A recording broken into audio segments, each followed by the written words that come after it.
Alors, salut famille, je suis Didier Volcan, le bec avec d'abord, vous l'apprenez, j'appelle les amis, Didier Volcan, le jeu pays, Didier Volcan, le président Guillaume Soro, bientôt en Côte d'Ivoire. Alors, il y a beaucoup de personnes qui m'écrivent dans mon inbox, beaucoup de personnes m'appellent pour dire, mais Volcano, pourquoi le président Guillaume Soro ne veut pas prendre l'exemple sous Ousmane Sonko du Sénégal, certains parlent de Gbagbo Laurent, pourquoi il ne veut pas prendre l'exemple sur une chose, ils sont aujourd'hui condamnés par la loi, par la justice, d'après eux, c'est pas la justice qui les a condamnés, je vous dis d'abord, c'est Alassane Dramane Ouattara qui veut écarter les candidats potentiels, laissez-moi être clair avec vous. Et pourquoi il ne faut pas ça, pourquoi ceci, l'histoire du Sénégal n'est pas l'histoire de la Côte d'Ivoire. Je vous explique. D'abord, le président Guillaume Soro avait déjà réfléchi à ça avec Soul to Soul. Le président Guillaume Soro, qui aspire à devenir président de la République de Côte d'Ivoire, et il sera président de la République de Côte d'Ivoire, Alassane Ouattara ne peut rien empêcher, ne pourra pas empêcher, avait nommé Soul to Soul comme vice-président, étant Soul to Soul en prison. Le président Guillaume Soro avait réfléchi au présent et il avait réfléchi au futur. Parce que, on fait tout ce qu'on fait, mais Dieu a ce qui est le destin qu'il donne à tout le monde. Le président Guillaume Soro avait déjà pensé à Soul to Soul. Vous voyez un peu, non? Pour vous dire que ça a été déjà pensé à longtemps, mais ce n'est pas ça même l'ordre du jour. L'ordre du jour est que l'histoire du Sénégal et l'histoire de la Côte d'Ivoire ne sont pas les mêmes. Au Sénégal, là, arrivé à ce moment, la justice, la Cour suprême, l'organe qui organise les élections, ils se sont rétractés, ils ont dit, ah, bon, il faudrait que le Sénégal était l'un des seuls pays où la démocratie existe. On ne peut pas bafouer cette démocratie-là à cause d'une seule personne, un seul individu, Macky Sall. La justice, vous avez vu comment la justice a fait. Ils ont rejeté tout ce que Macky Sall faisait pour écarter les candidats. C'est parce qu'au moment où ils sont retraités, c'est déjà tard. Sonko ne pouvait plus rentrer dans la course.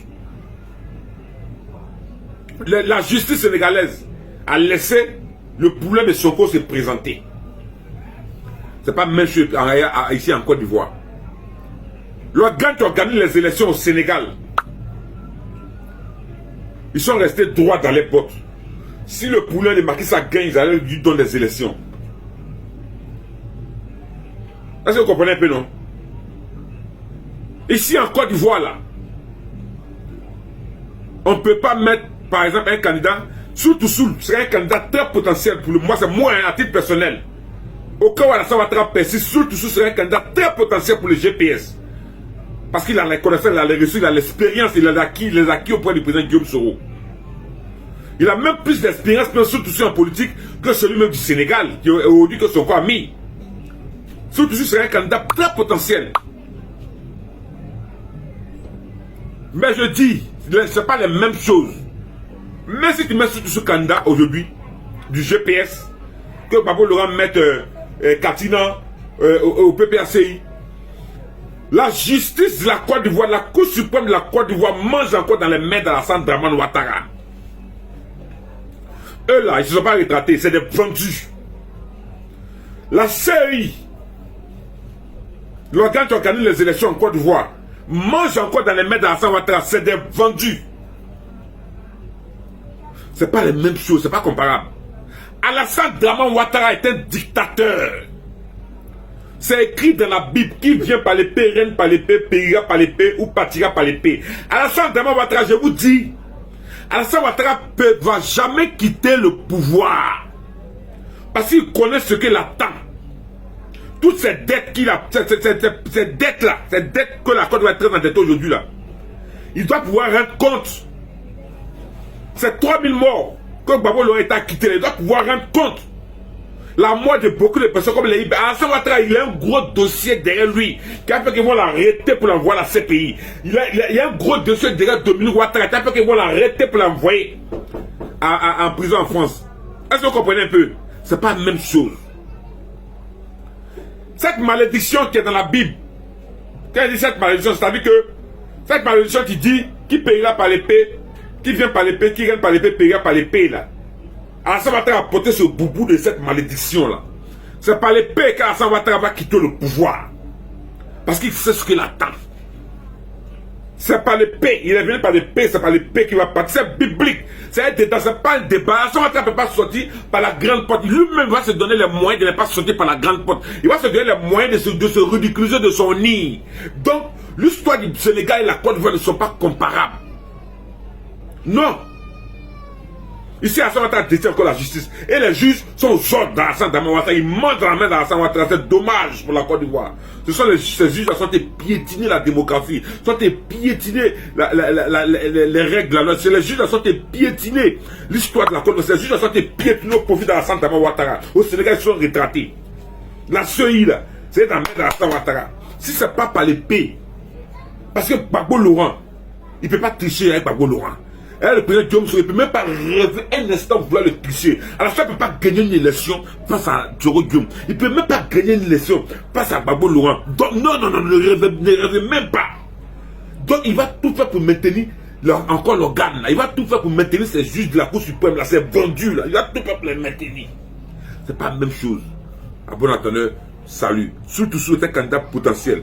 Une élection où la CEI va être indépendante, va être neutre. Une élection où la Cour suprême ne va pas rentrer dans le schéma d'Alassane Ouattara. Une élection où tous ceux qui organisent, tous les observateurs seront droits dans les bottes. Surtout face à Alassane Ouattara, avec la caution du président Guillaume Soro, surtout gagne Alassane Ouattara. Je vous dis aller-retour. Avec la caution du président Guillaume Soro, surtout gagne Alassane Ouattara. Je vous dis aller-retour. Alassane Ouattara, c'est...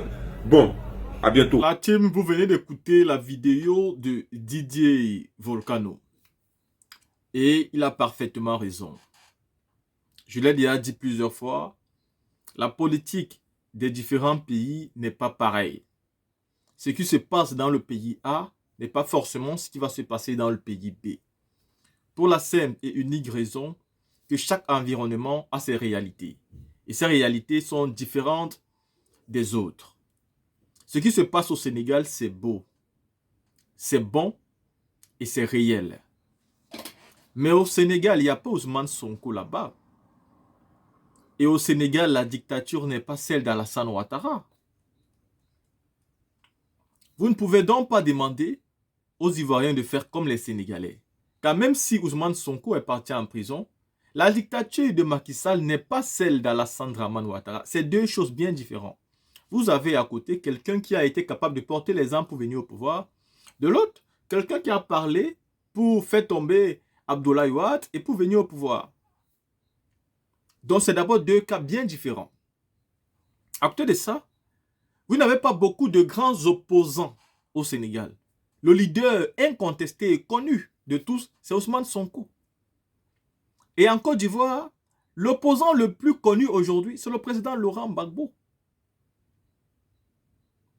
Que ça nous plaise ou que ça ne nous plaise pas, il est plus connu. Je ne me limite pas sur les réseaux sociaux, hein, parce que vous allez voir que Guillaume Soro a plus de 1 million de followers, peut-être même 2 millions. Mais ceci ne signifie pas grand-chose. Avoir 1 million de followers sur les réseaux sociaux, ça ne signifie pas grand-chose. Vous comprenez? Ça ne signifie pas grand-chose. Parce que ceux qui suivent Guillaume Soro, vous n'êtes pas sûr que ce sont même eux qui vont voter. Peut-être c'est la majorité des personnes à l'extérieur. Ce n'est pas ce qui fait gagner une élection politique. Le président Laurent Gbagbo, lui, n'est même pas sur les réseaux sociaux.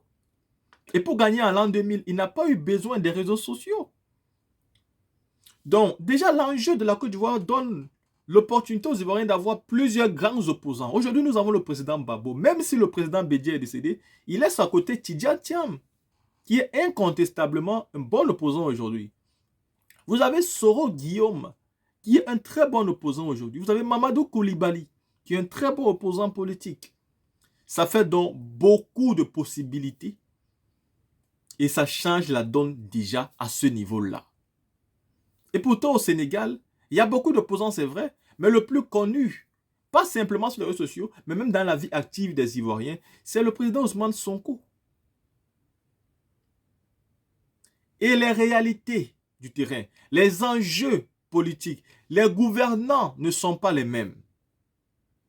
Au Sénégal, il y a une culture démocrate qui fait à ce que les présidents n'ont pas du mal à quitter leur pouvoir pour passer la main à la future génération. En Côte d'Ivoire, il y a l'amour de garder le pouvoir. Quand bien le président veut quitter, les ministres, les proches collaborateurs vont dire « Reste, tu ne bouges pas d'ici ». Il veillera avec le pouvoir et ça ne va énerver personne. Et pour conserver ce pouvoir, ils sont souvent capables d'envoyer tout le monde en prison, de tuer, de rendre la vie invivable à tout le monde. pour atteindre à leur fin. C'est qui est la différence des gouvernants sénégalais. Même si eux aussi sont souvent un peu dictateurs. Mais au moins, eux, ils sont souvent légaux. Macky Sall était légal. Jusqu'à son dernier mandat, il a gouverné dans la légalité. À la différence de Ouattara, qui a pris le pouvoir au troisième mandat dans l'illégalité. Et celui qui le prend dans l'illégalité fait tout pour le garder dans l'illégalité. Il y a tellement de différences qu'on peut vous expliquer comme ça pour vous faire comprendre qu'on ne peut pas comparer les deux pays. C'est impossible. Les réalités sont tellement différentes. C'est comme si vous vouliez comparer le Sénégal au Togo. Ce n'est pas possible. Au Sénégal, il y a une bonne base. Le reste, ce sont de très mauvaises bases, malheureusement. La team ceci étant, dites-moi ce que vous pensez et on se voit pour une prochaine vidéo.